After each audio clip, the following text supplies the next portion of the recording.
ఆ ₹5 వ్రతకల్పన బుక్ చూస్తే ఎక్కడ లేని కోపం వస్తది. ఏరా నాకు అర్థం కాదు, ఎన్ని సంవత్సరాల నుంచి నా పూజలు చేస్తున్నారు, ఒక్కడికి నా కథ గుర్తుండదేట్రా యాదవ్ వల్లారా. ఓ నా బుక్ లో చూసిన దాన్నైనా తిన్నంగా చదువుతారా అంటే అది ఉండదు. ఏదో బాగా అటర్ ఫ్లాప్ అయిపోయిన తెలుగు సినిమాకి రివ్యూ చెప్పినట్టు చదువుతారు ఒక్కొక్కడును.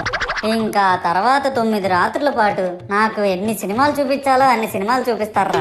ఇందులో ఫన్నీ పార్ట్ ఏంటంటే నేను ఎన్ని బ్యాచ్లను చూస్తాను తెలుసా. ప్రతి వీధి పందిరి దగ్గరికి తిరుగుతూ నా విగ్రహాలకు రివ్యూ ఇచ్చే బ్యాచ్ ఒకటి, ప్రసాదాల కోసం ప్రతి పందిరి దగ్గరికి తిరిగే బ్యాచ్ ఇంకొకటి, ఇంకా దరిద్రం ఏంటంటే నాకు కొట్టిన కొబ్బరికాయలు ఏమైనా మిగిలిపోయేమో వాటిని తీసుకెళ్లి పచ్చడి చేసుకుందాం అనే బ్యాచ్ ఒకటి. ఇవన్నీ చూస్తూ 9 రాత్రులు గడిపాక సరేలే సాయంత్రం అనిపిస్తారులే అని కాలు మీద కాలు వేసుకొని కూర్చుంటే అప్పుడు మొదలవుతాదిరా నా నిమజ్జనం వ్యాన్ ముందు 90 వేసి నాగిని డాన్స్ చేస్తారు.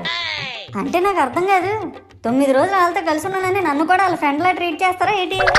అబ్బా అబ్బా అబ్బా అబ్బా, మునిగినంత వరకు మనశ్శాంతి ఉండదురా బాబు.